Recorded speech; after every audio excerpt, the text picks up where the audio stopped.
Well, welcome everyone. I'm Raj Kumar, the president and editor-in-chief of DevX, and really honored to help moderate this conversation today. This is always a moment in the calendar when we look to the publication of the World Development Report. Right? Every year this report comes out of the World Bank Group and it hits on a key issue in development, probably an issue we talk about, but it brings it to a new level in the conversation. And that's what we're here to do today. The topic is data, and we've got an incredible group to help guide this discussion. It would be an insightful conversation with any of the four of you. We got all four, which is a real treat. I want to welcome President Kirsti Kaljulaid, who's the president of Estonia, David Malpass, of course, the president of the World Bank Group, President Brad Smith of Microsoft, and Ngozi Okonjo-Iweala, who is now the Director General. I don't have to say nominee anymore, the new Director General of the World Trade Organization. Fantastic to be with all of you to talk about this important subject. You know, we've all become sort of armchair epidemiologists during the pandemic. We're quite used to looking at data and charts. Those of us in journalism, you see our stories now replete with charts. But this report is telling us something a little bit different. In fact, it's kind of a big idea around data, which is why it's so important.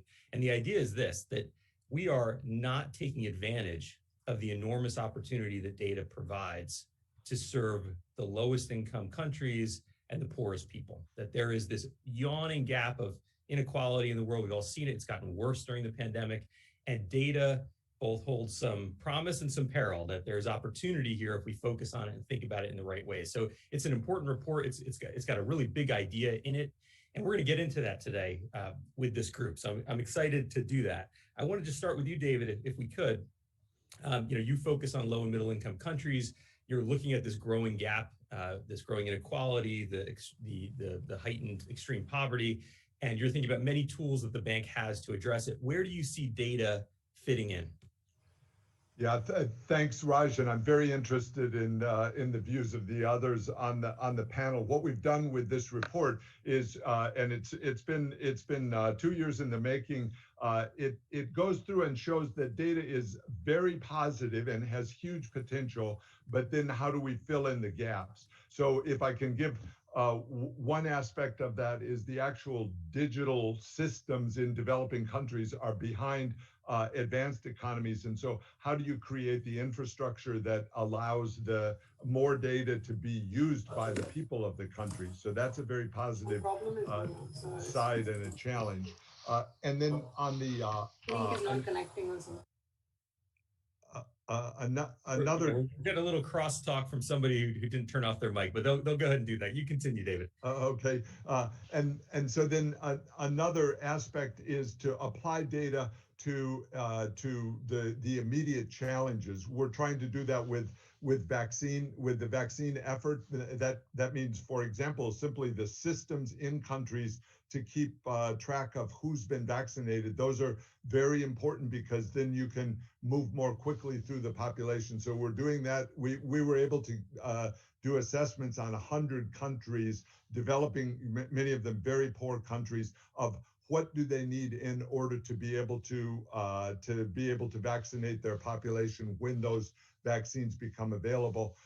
And one other timely importance of data is we're in the process of rolling out our climate change action report. And one thing I hope we can do this morning is talk about what actions would be most useful for various countries in terms of expanding their data. And with regard to climate, then one of the key things is to prioritize efforts so that they have the most impact. And in order to do that, you have to have a lot of data about what emits carbon. How do you? What are the ways to slow that down or reverse it? I know Microsoft's been very involved in that effort. So those are some of the things that we're looking at, and the report gives this important baseline for people to study or to read as far as both the very positive story of data, of big data, of small data, of useful data for farmers, and then also some of the challenges or the drawbacks or the dangers that are inherent in these areas. Yeah, we're going to get into all of that. And for those who are following along, The report is out. It just came out 30 minutes ago. You can follow on Twitter, hashtag WDR2021. Tell us what you think of this conversation. We're also getting questions in the chat that we'll try to integrate as we go through. President Khalilade, maybe we can just start with this focus on the pandemic, right? We've all started to see data in a new light due to it. Your country and you personally are known for digitization, for thinking about data as a key tool in governance and public policy decision-making. Has anything shifted for you due to this pandemic? Have you had a new realization about how to use data, or do you think we're in a different place in policy making and governance due to the pandemic? Well, not really. Two things had to change immediately when the pandemic started. First thing was that previously in Estonia, you had to go to a doctor when you fell sick, and then the doctor started in your e-health file your sick leave. The first weeks of pandemic, we realized that much safer is to allow people themselves to start their sick leave in e-health. The doctor gets informed and then gets in phone or Zoom or whichever media contact with the patient. And then the service delivery goes from there. So we avoided people going to the doctor's offices to be infected by others who were there while not knowing they might be corona positive. One example. Second example, well, nowadays in Estonia, you might be in the group who has the right to be vaccinated. Not everybody does. You have to be above the age of 60 or work in frontline job. If you have the right to be vaccinated, your e-health system flashes a red button for you. You click on this red button, and then you can match your right to be vaccinated with the space and the time to get the shot. Just two examples. But of course, you cannot create such a system when pandemic starts. I mean, all Estonians, a whole generation already, because it's 20 years old system what we use here. Nothing to do with big data shifts, frankly speaking. It's a KSI or a keyless signature infrastructure, or something similar to how Bitcoin is run. Safe, secure digital identity time-stamped. So this is not data-based system which Estonia is running. Of course, a lot of data is created, and a lot of this data safety regulation here is in place. This regulation created 10 years earlier than European Union did it. But the basic service is not shifting data for the benefits of the people, but allowing people to use e-government services without going to the offices. Frankly speaking, my daughter, who has 3 children, cannot imagine she would have to go to anywhere to register the name for the baby. Ridiculous idea for her. She's 32 now. Yeah, I've been in countries where you see the mothers, new mothers holding their newborn babies in line at a notary, to register births. And in fact, David talked about the huge gaps. One point that the report makes is that there's not a single low-income country that has a complete vital statistics system. I'm sorry. I mean, that really scratched my ear when you get talking about low income, middle income, high income, and having different digitalized systems. Yes, it's true. Rich countries, quite a lot run dual systems. There are lots and lots of government offices, lots and lots of obligations to go to these offices. And somewhere in the background, the e-systems which help the clerks to deal with people turning to the offices. I don't know of any high-income country where a citizen has a single stop, one-stop self-service shop for all government services. I know only one lower level high income, but at the low end, and this is Estonia. I know another which is pretty close, and this is Portugal. I know a third one which has really good e-services, which is high income, but doesn't have an ADAS compatible digital ID. This is Denmark. And this is an encouragement for middle income and low income countries. You don't have to be terribly rich. You don't have to be terribly expensive data exchange systems. Most of Estonian e-governance system is ready to run on 3G. And as I said, it only uses keyless signature infrastructure. It's 20 years old technology, free, by the way, to be used. So this is a myth that you need really a lot of money to develop e-services. It's not simply true. And developed nations simply cannot boast that they have really advanced e-governance systems. They have a lot of legacy systems. That's what they have. That's a fair point. And I want to bring you into this, Ngozi, and get your take on where we are in general in the discussion. You know, you're thinking at the WTO about trade, but of course the economy of the future and the of today, really, and the massive inequality we see is reflected in the digital economy and in the data and the lack of access to it, or the way it's held or transferred. How do you see this issue of data from your new perch at WTO? Well, thank you so much, Raj. I mean, I think I want to really congratulate David and the bank for this WDR, because I think it's exciting. It shows a lot of potential for what data can do. And I completely agree that part of the key for inclusion, for fighting poverty, lies in how we use data and how we can use data responsibly to change people's lives. So from the trade perspective, just looking at one aspect, you mentioned digital services and digital trade. We have the e-commerce negotiations that are ongoing now among members. Admittedly, there are plurilateral negotiations. Not all members are around the table yet, but a good number of developing countries among the 80 or so who are participating in these negotiations, but there are also many who are not. Now, what the negotiations are trying to do is to recognize the explosion of the digital economy and the importance of e-commerce, which has really shown itself during this pandemic, and the realization that many developing countries can benefit from this, that micro, medium, and small enterprises can have platforms that can help them reach others and sell on the internet. All of these, and women in particular, you're talking of women in trade.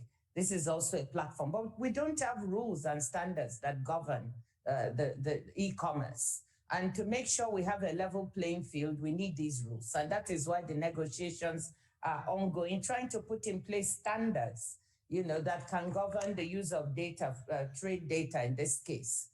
We don't have those standards. There's a lot of fear. We have massive cross-border data flows, but many developing countries don't have the regulatory capacity to manage this. And so committing to these negotiations without knowing what it will mean in future is difficult. So lots of data, but how to manage it, how to govern it within the trade sphere, that's what we're struggling with right now. Brad, you've been very outspoken on exactly this topic. I remember when GDPR came out and you announced Microsoft was going to use it as a standard globally.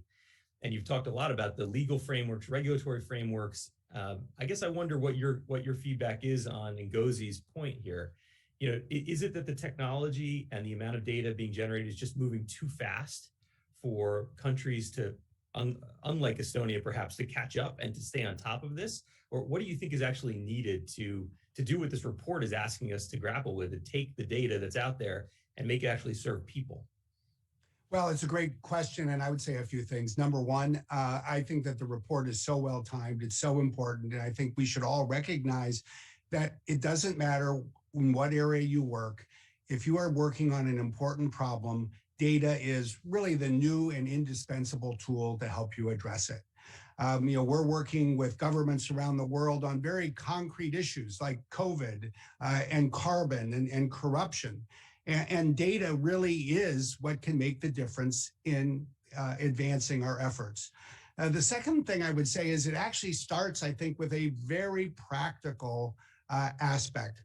You can really put data to work only if people are measuring the same thing the same way. Otherwise, it actually just sort of creates confusion. A year ago, one of the big questions around the world, it still is a big question today, is what was the hospital capacity? How many intensive care unit beds were available in a hospital? How many of them were occupied? How many of them were occupied by COVID patients? You needed to know that on a regional or national basis to manage the healthcare system. But until every hospital was measuring the same thing the same way, you couldn't tell. You need data systems that capture that and then report it very quickly. So that's where the digital technology comes into play. And then you need to make it easy for people to understand.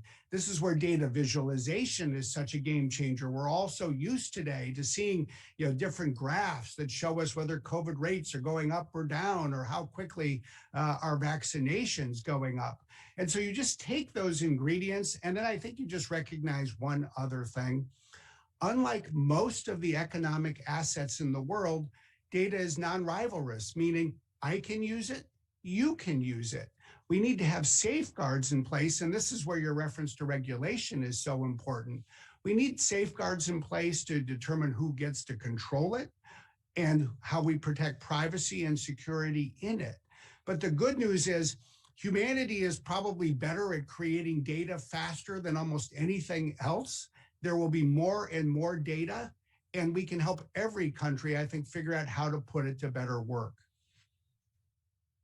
Yeah, there's in fact a section in the report that gets into exactly that point, the opportunity to reuse data and the idea that it's not so clear. You can't just say, well, this person owns it or this government owns it. You need to think about data in a more nuanced light. It is complex as an issue.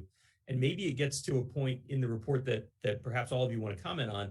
The report talks about data as a double-edged sword, right? That it has all this fantastic potential, but because of the downside risks and the lack of trust, and there's a tremendous lack of trust of institutions and groups that have access to and control data, that there's a real challenge in threading this and getting to a productive future for governments, for digital services, for e-government.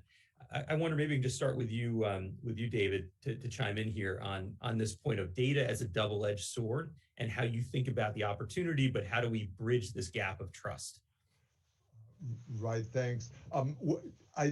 It clearly is a double-edged sword, and like many things, if you misuse them, they're going to cause some harm, and if you use them well, it's going to be very advantageous. So I guess my thought has been that if there's a regulatory structure within a country that allows the expansion of the digital systems, of the data systems, and gives and thinks through in the country's own norms what's a reasonable way to proceed. We see the differences obviously between Europe, the U.S., China in how they in how they think about data privacy. Well, that's true across the developing world. So I think the way that we can proceed is for countries to recognize the value and then have a lot of transparency in what their rules are, so that the regulatory framework is not arbitrary, and that will allow some of the expansion. One other thing I'll mention that's related is the avoidance of monopolies or the allowance of innovation in a rather rapid way. It's really important, I think, for developing countries to allow that change, and that's very true in the if we can get to a post-COVID world. I expect it to be very different from the pre-COVID world in terms of the services that people want and need. And so it's all the more important to have that both transparency and a regulatory framework that will work. And President Khalid, you were talking about your experience in Estonia and how it may be relevant to countries regardless of their income level. And I wonder what your experience is on this particular point about trust, right? Where people are now, they're using a digital identification, they're connecting with government digitally, data is being transferred and held. How do you ensure people feel trust in that system? They don't think it's abused.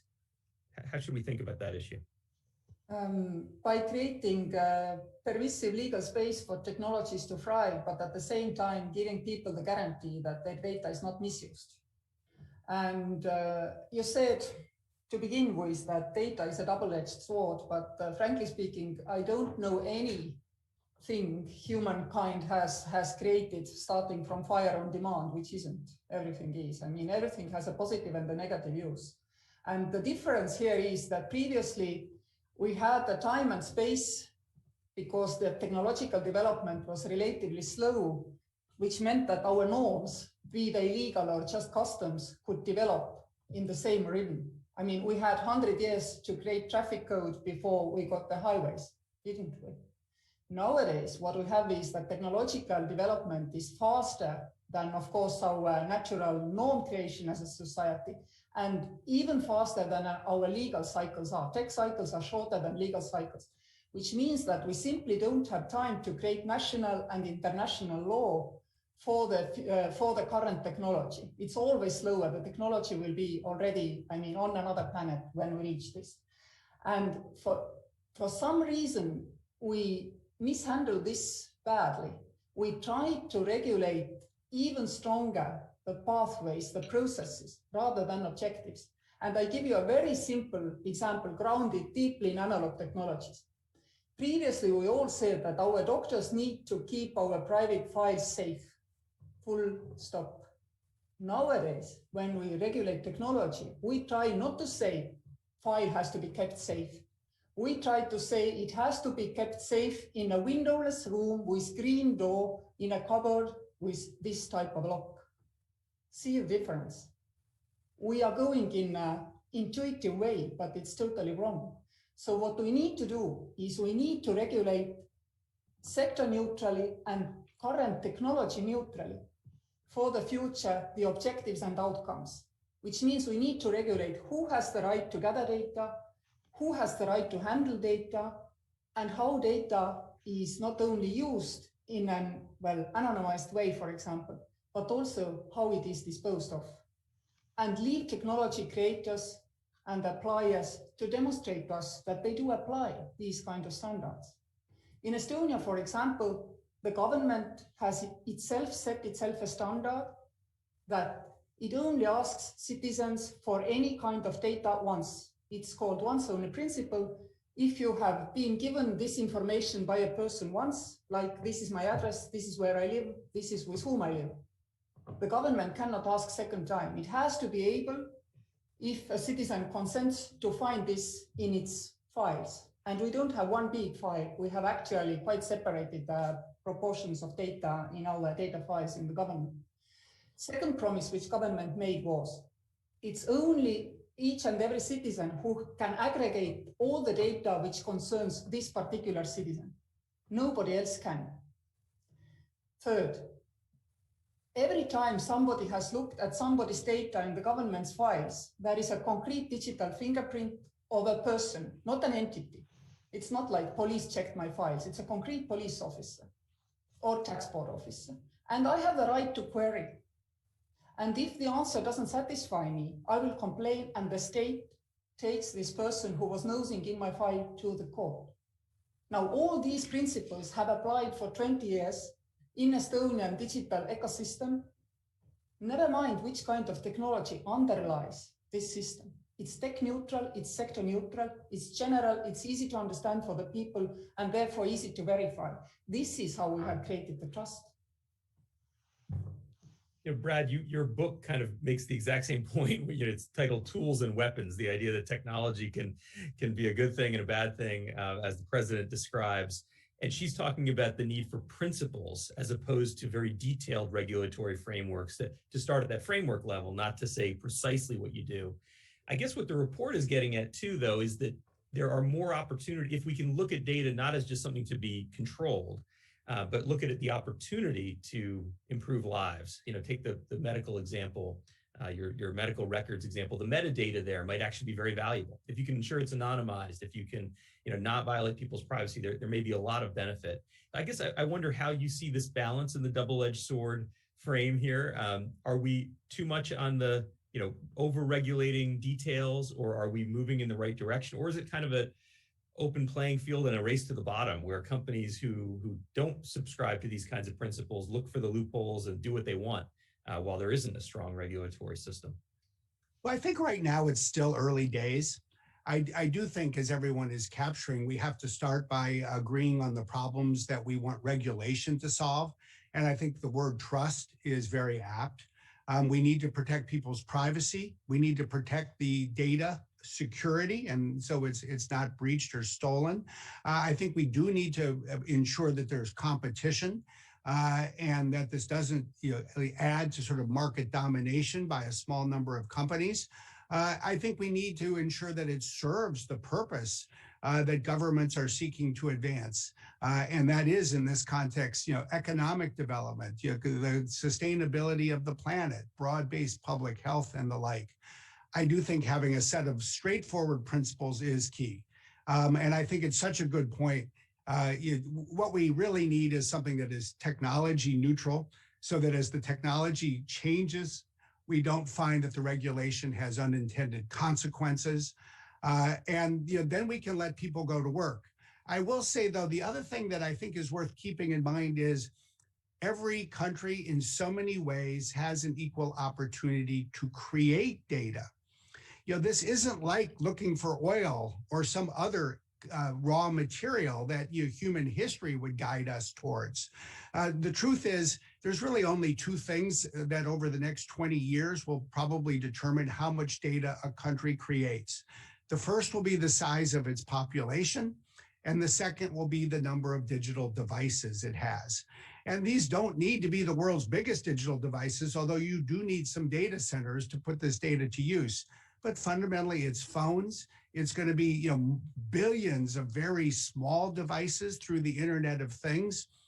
The truth is, 20 years from now, Africa should probably be the continent that is creating some of the largest amounts of data in the world. And then the key will be to ensure that it not only serves economic development, but the broader public good.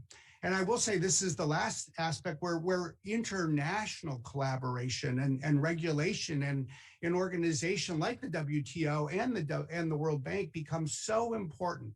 Yeah, I just think it's probably not realistic to think that there's going to be 50 huge data centers in every country in Africa. You're going to need to move some data across borders so that it can be used in a broader way. But governments are only going to be comfortable with that if there is some kind of international legal framework in place. The faster we do get to some shared understanding of that, I think the faster we'll see the creation and use of data accelerate to serve economic development. Yeah, and I guess I wonder for you, Ngozi, to what extent do you feel like lower income countries are part of this, are engaged in this discussion today? You're actively negotiating, actively looking at trade agreements. Are Brad's points being reflected in the current negotiations ongoing? Are you hearing it from presidents of low-income countries that they want to think about the future of digital businesses, data centers, other related issues? Well, thank you, Raj. I think building on both what Brad said and President Kesti of Estonia said, two or 3 points.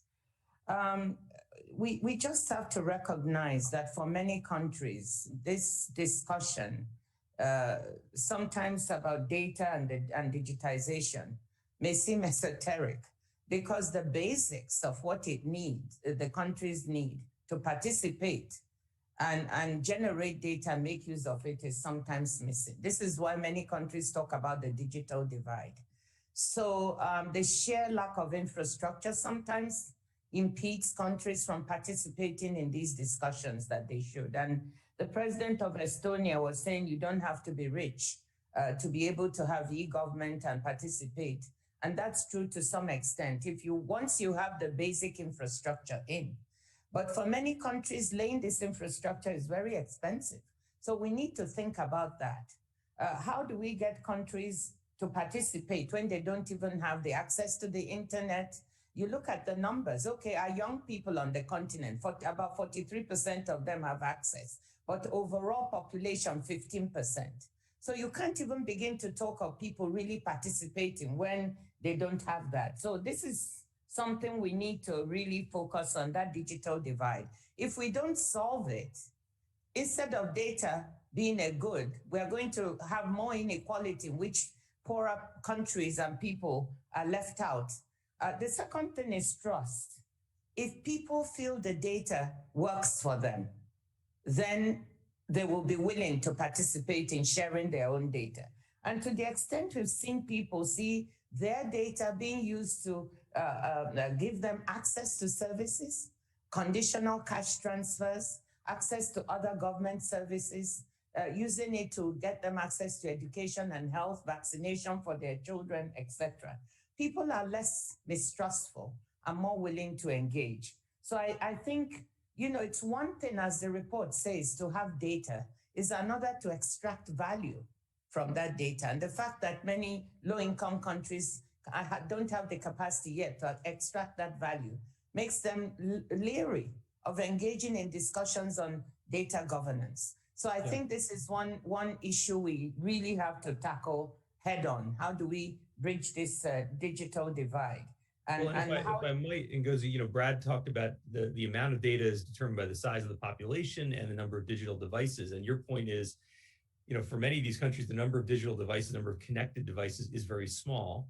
And this sort of gets into a theme we wanted to get into today. We're getting some questions about it. And that is, we've seen in the pandemic at the very beginning, there was this idea that this was the great equalizer. Everyone is affected by COVID. But we realized quickly it's actually a very unequal situation, and it's exacerbating that inequality. Is data the same thing? Are we going to basically see, that advanced economies, wealthier people have many devices, they're much more connected, they're moving to 5G, they're moving to AI, while many others really are still using a feature phone or are not connected at all? Is the divide going to get worse before it gets much better? I pose that to you and to everyone as we kind of start to get toward the end of the conversation and think about, what is this new social contract? Like what is required of all of us to avoid that future?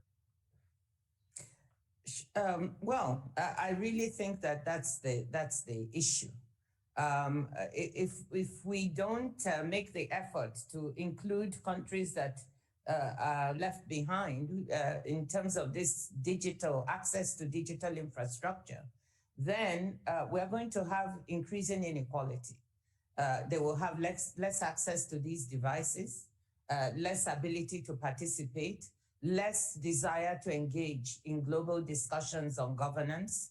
So we have to bear that in mind. And, that means that a large part of the population is left out. Can this be solved? Yes, absolutely. That's why I say that for an organization like the WTO, my interest is in partnering with David at the World Bank, partnering with the regional development banks to make sure this infrastructure is provided, one, to those countries that don't have it. Two, we build capacity for regulatory frameworks. If we do all of this, then instead of having increasing inequality, we will bring closer together those low-income countries that are lagging behind. That's the point I really would like to make. And the world has to pay attention to this, because a world in which we have inequality of access and use of data is not a good world. Go ahead, Brad. One thing I would add to that is obviously the digital divide is very pronounced in the world today. And I think one of the big questions for the next decade is, will this get better or will this get worse? It will go in one direction or the other. If you look at the history of technology and how quickly it reaches places that are underserved, I think one thing to always look at is whether the technology that's used to move something, whether it's electricity or data or anything else, ask whether it's done on a wire or can be done wirelessly. Anything that can be done wirelessly is the game changer. It is cheaper and it can leapfrog wired technology. Electricity cannot be delivered wirelessly, but most of what we're talking about today can. What that means in the first instance is, in addition to continuing to build out undersea cables, that's the wired portion, look to low Earth orbiting satellites. They will be one of the defining technologies of this decade, and they can reach the entire planet. Second, I think especially for lower income countries, you don't need to reach every building or every home through a fiber optic cable under the ground. You'll want that in your urban areas. It will be critical. But use spectrum, use wireless spectrum.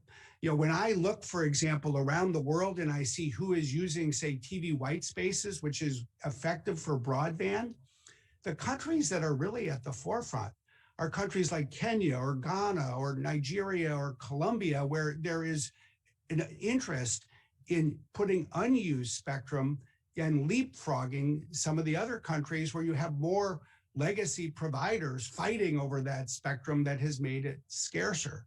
Of course, in addition to reaching people through broadband, we need to reach them with two other things as well. One is devices. So we have to keep figuring out for us in our industry, how do we make them cheaper? How do we make them more available? And then the last thing is skills. It's not enough just to equip people with the device and a connection to the internet. And this is where the development banks, the World Bank and all of the other development banks, I think are going to need to be at the forefront in expanding digital skilling programs in partnership with governments. Maybe I could just bring David in on this one point about, you're talking about the cost of devices, and they have to come down, Brad. And there's a data point in the report saying for the 20% of the world's poorest households, the cost of an entry-level smartphone today is 80% of monthly income, right? So, when what David's doing at the World Bank, focusing on the 800 million or so people at the very bottom, people living on less than $1.90 a day, how do we ensure, David, they aren't left out of this digital revolution? Thanks, Raj. We can think of it as, and I think there is a digital divide. And so if we focus a lot on that, we're going to maybe come up with solutions that aren't optimizing for the people. The biggest value for people, often maybe it's not the smartphone, it's any kind of digital data that has financial information on it. As we've seen in Kenya, a good measure of the success of the system is the number of transactions that occur and what the cost per transaction is. So if you can have 1 billion transactions at a small fraction of a cent, you're probably providing huge value and gains for people that are very low on the income scale. And that's what's going on in quite a few countries. So I think the things Brad said made sense as far as choosing your where you can use the spectrum. So that's important, and the regulatory structure, I think, for countries to do that. I want to note, monopoly power is problematic for some of the countries. For example, in West Africa, there's a pretty tight monopoly on the fiber optic cable itself. And so that creates limitations. So I think having an environment that allows competition and innovation is going to be important.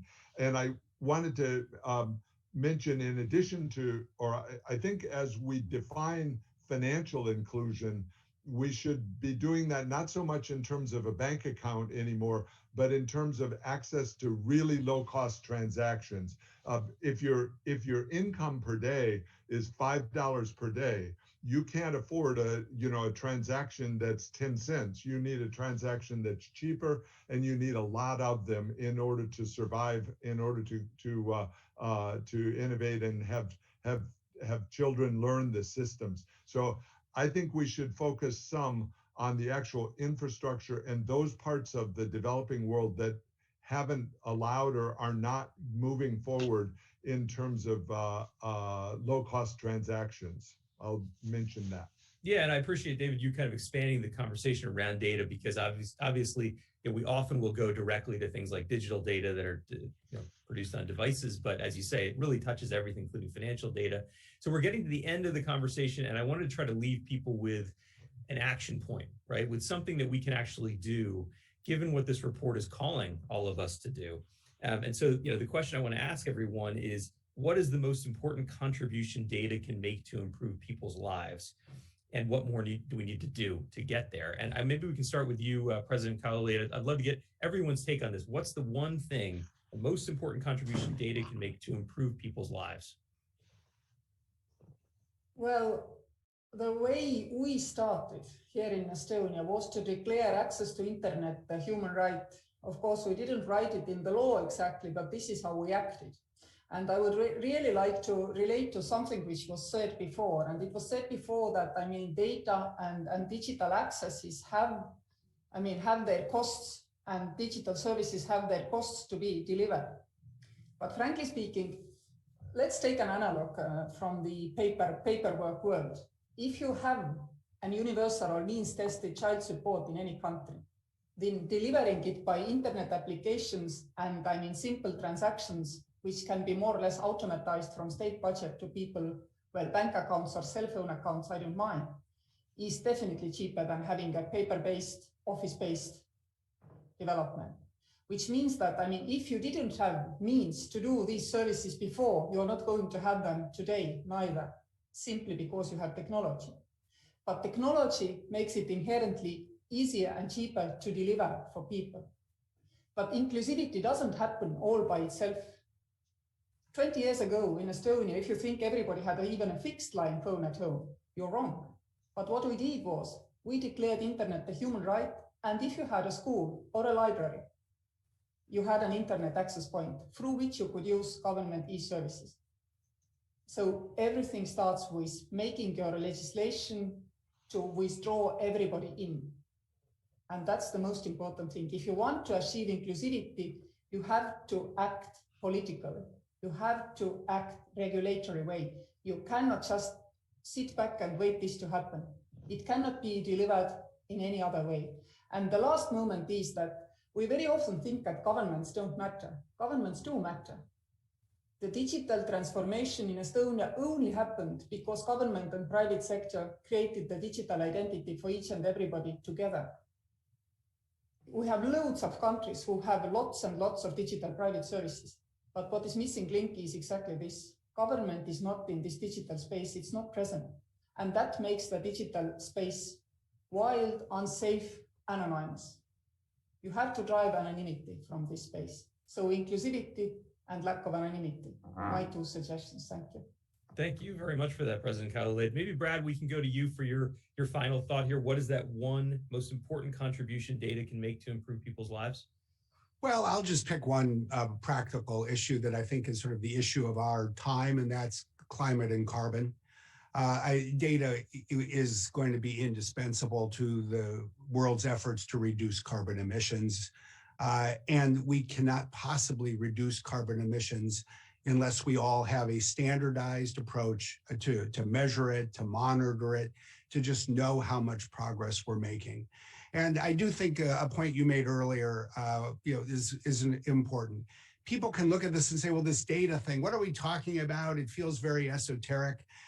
I'd put it in a different context. Doesn't matter how old or young you are or where you live, we all pretty much start every morning doing one thing everywhere. We look at the weather forecast. We ask ourselves, what's the temperature going to be today? Now, the good news is there's only two ways in the world to measure temperature. It's called Fahrenheit or centigrade, but at least there's only two, and we can sort of go back and forth between them. We have these tools that are everywhere on the planet. It's called a thermometer. It tells us what the temperature is. We have people who then accumulate all of that data from the past, and they predict what the temperature is going to be this afternoon. Just think about that when you get up in the morning and think about the problem that you want to go to work to solve. In this case, I'll say it's reducing carbon. It could be reducing COVID. It could be reducing corruption. It doesn't matter what it is. That same analytical framework that you use to think about the temperature is the analytical framework that you can put to work to solve whatever problem you need to address when you start doing your job in the day. That's a great way to look at it, Brad. And it makes me think, I wonder how many of us look at our phone to see the temperature before we even look out the window in the morning to see what's happening. Ngozi, maybe I can turn to you for your thought here. What is that one most important contribution data can provide to improve people's lives? I think that if data can give, and I'm talking very much from the point of view of people in poorer countries, data that gives people access to services that can make a difference in their lives. And I'm talking of education, of health. That is what is important. And that's what I think will make people trust the system and participate in it.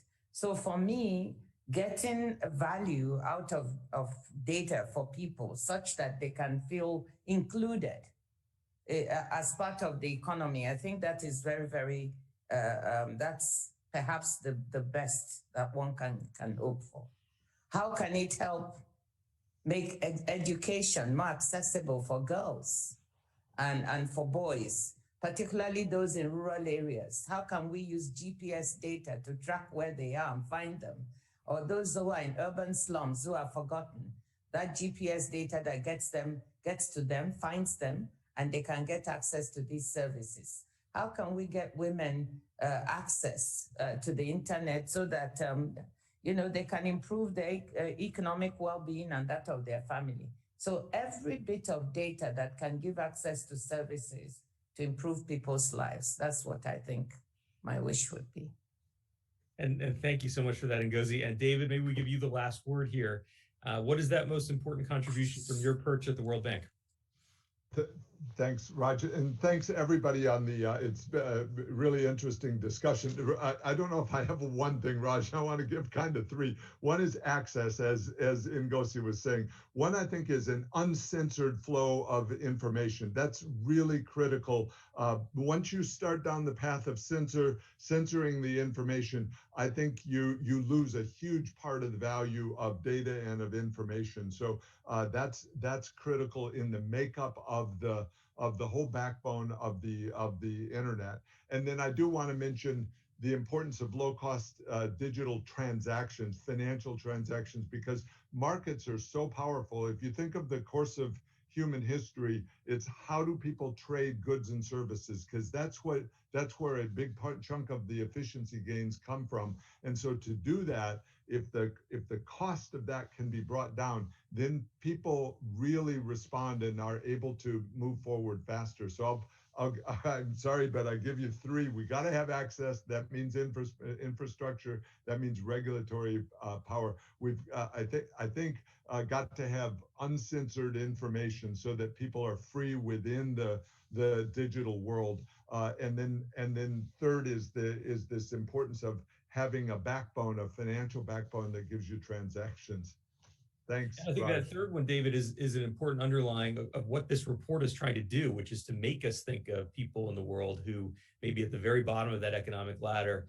For many of us, a tiny transaction cost might seem insignificant. It might seem worth it for the way we go about our daily lives. But those very small numbers, as you said earlier, can add up. And I think that's why this report talks about data. Data is not a new question. All of you have been dealing with it, thinking about it, talking about it in many ways. But what the World Development Report does every year is it makes us think about an existing issue in a new way. And I think, I recommend to all of you who haven't seen it yet, it's a free report. You can download it from the World Bank's website and get a sense for this idea of a new social contract and what does it actually look like, and understand many of the nuances that I think our panelists ably brought up in the conversation today. So I want to thank all of you for a fantastic discussion. I'm sure people at home are clapping and applauding this group virtually. It was a really rich conversation, and congratulations to the authors of the World Development Report 2021. Look forward to seeing all of you on social media and at the next virtual event like this. Thank you. Raj, can I give a shout out? Carmen Reinhardt and her group did a huge job on this report. So it's fabulous, just coming out today. Check it out. Nice to be with all of you. Thank you. Bye. Bye. Bye all.